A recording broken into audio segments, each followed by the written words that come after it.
Қайырлы күн баршаңызға. Сіздермен бірге Таңжарқын каналыма қош келдіңіздер. Бүгін дастарханымыздың сәнін келтіретін, өте дәмді болып шығатын, жеңіл, пайдалы, кереметтей бауырымыздан рулеттер әзірлейміз. Рулеттеріміздің жасалу жолы өте оңай, әрі дәмі де ерекше дәмді болып шығады. Видеоны соңына дейін қараңыздар, бірге әзірлейік. Ең алдымен бауырымызды алып, жақсылап жуып аламыз. Осылай жуып алып, бауырларымның бетінде тұрған кленкаларын алып тастаймыз. Және шандырларын, керек емес жерлерін алып тастап, бауырымызды тазалап аламыз. Менде жылқының бауыры. Осылай бауырымызды керек емес жерлерін алып тастап, толықтай тазалап алдым. Бауыр рулетімізді біз блини сияқты пісіріп аламыз.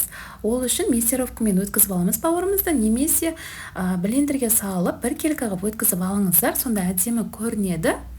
Осылай бауырларымды тазалап алған турап алып, мен блендерге салып өткізіп аламын.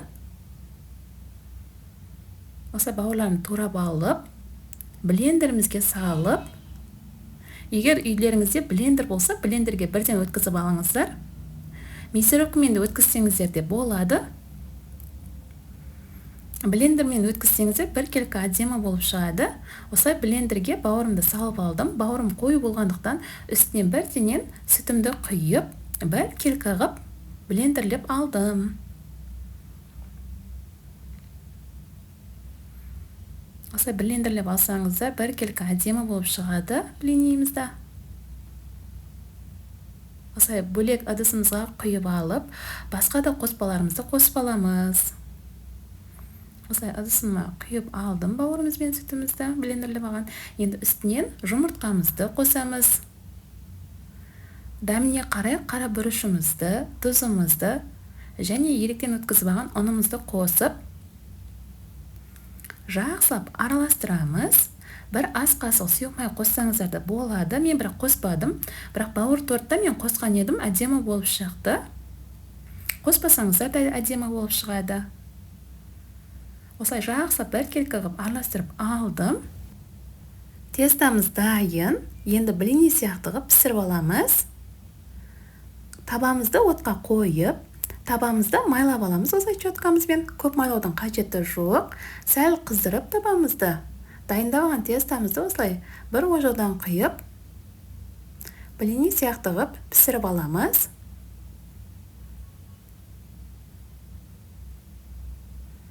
Осылай енді екінші бетіне аударамыз. Осылай бір келка әдемі болып пісіп шығады. Осылай барлық блиналарымызды пісіріп аламыз. 2-3 блинядан кейін табамызды майлап тұрыңыздар. Өздеріңіздің табаларыңызға қарай көресіздер. Мен майлап тұрдым. Осылай бауырымыздан блиналарымызды пісіріп дайындап алдық. Енді рулетімізді әзірлеу үшін екі түрлі салма әзірлейміз. Біреуінде пиязымыз бен сәбізімізді қуырып қосамыз. Салмасын әзірлейміз. Қазанымызды отқа қойып, сұйық майымызды сәл құямыз. Сәл майымызды қыздырғасын, пиязымызды турап алған. Пиязымызды қосып, сәл сарғыш болғанша қуырып аламыз пиязымызды. Осылай араластыра отыра қуырып алдым. Енді үстінен теркамыздан өткізіп алған сәбізімізді қосамыз. Осылай сәбізімізді қосып, жақсылап пиязымыз бен сәбізімізді қуырамыз. Дәміне қарай тұзымызды қосамыз. Паприка қосамыз. Және қара бұрышымызды қосамыз. Осылай жақсылап араластырамыз. Көп қуырудың қажеті жоқ.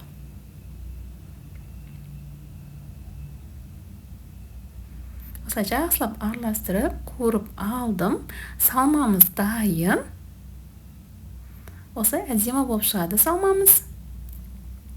Бір түрлі салмамызды дайындап алдық. Енді екінші түрлі салмамызды әзірлейміз.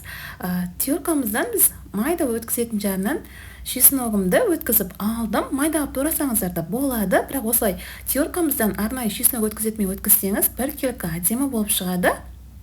Майда болып, осылай чесноктарымызды өткізіп алдым майда қып.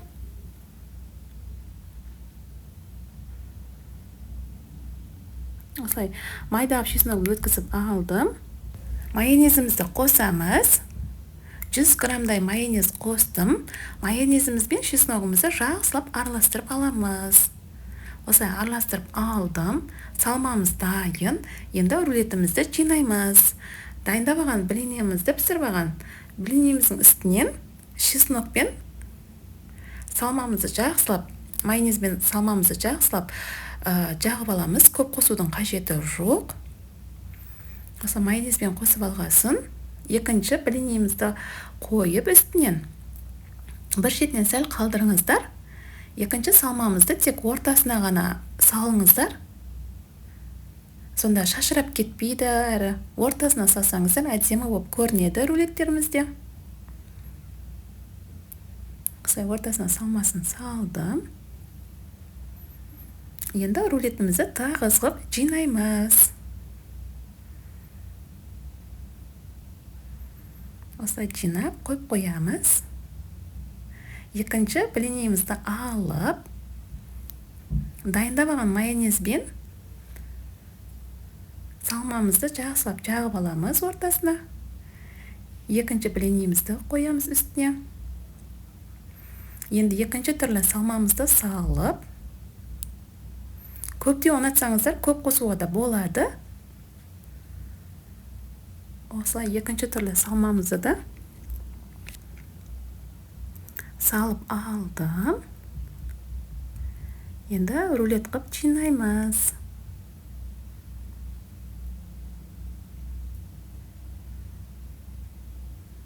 Бір блинемен де рулет қып жинасаңыздар болады. Бірденен осылай майонез бен салмамызды салып, екінші түрлі салманы салып жинасаңыздар да әдемі шығады.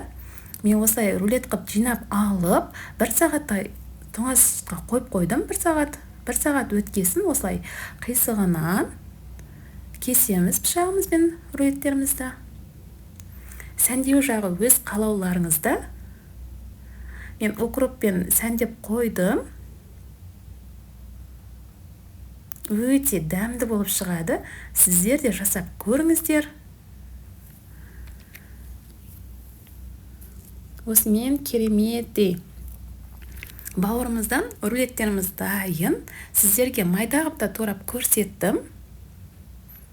Осылай майда қып турап турасаңыздар да өте әдемі болып шығады.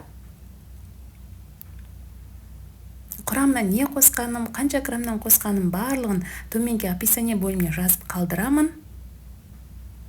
Қазақша контентті қолдап, лайк басып, қолдай кетіңіздер. Маған тіркелмеген болсаңыздар тіркеліп қойыңыздар. Каналымда көптеген рецепттер бар. Алдағы уақытта кереметтей рецепттер болады. Осымен кереметтей бауырдан рулетіміз дайын. Сіздер де жасап көріңіздер. Сіздермен бірге болған Таңжарқын. Егер сұрақтарыңыз болып жатса, комментарийға жазып қалдырыңыздар. Міндетті түрде жауап беремін. Қош сау болыңыздар.